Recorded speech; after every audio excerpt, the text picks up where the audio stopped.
नमस्ते मित्रांनो.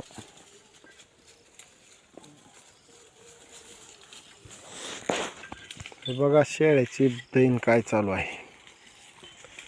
फुलारीला बी पाला राहिला नाही आणि उसरान जास्त झाल्यापायी शेळ्यांची अत्यंत परेशानी होत आहे मित्रांनो. फिरस्ते शेळी पालन पण म्हणतोय माणूस, पण का जनावरला खाया नाही भेटल्यावर जनावर लय परेशानी होते. चारा पाहिजे, कारण रस्त्याच्या कडनं फिरायची पाळी येली, कारण रानच नाही ती तुरीचे. पहिलं कसं व्हायचं, तुरीचे रानं राहायचे, बोरं राहायचे, आणि हे कटर निघाल्यापासून काय होईल नाही, कटर पशीच नाही, क्षेत्र बागायती खाली आली. त्याच्या अवघानं शेतकऱ्यांना जेवढे काही मोठे झाडं आहेत ती झाडं कापूनच टाकली. जनावरला बोर बी नाही, शेंगा बी नाही, साखळी बी नाही, असे हाल होईल. धंदा कोणताच माणूस म्हणते, पण तसं सुखाचा नाही मित्रांनो. लयच परेशानी होईल बघा जनावरांची. ही मथुरा विकायचं, ही कोणाला बकरं घ्यायचं असलं तर सांगा. प्युअर बिटलचं बकरं आहे,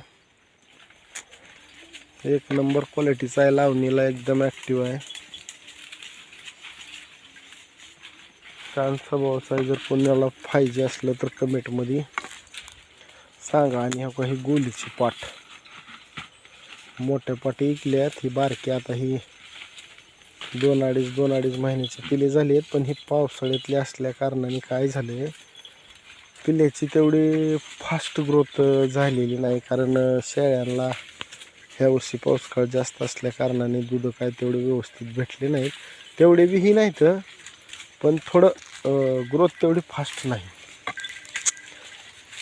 काही दोन्ही बहिणीच आहेत काही रस्त्यावर आलेले आहेत. चला आहेत त्या हिशोबानं थोडे बरेच म्हणायचं, कारण जनावरला खायला नसल्या कारणाने बी काय होते, दूध येत नाही. त्याने जनावर पोट नाही भरल्यावर दूधच येत नाही, मग पिले कसे उबदाऱ्या येणार, असं फरक आहे ना.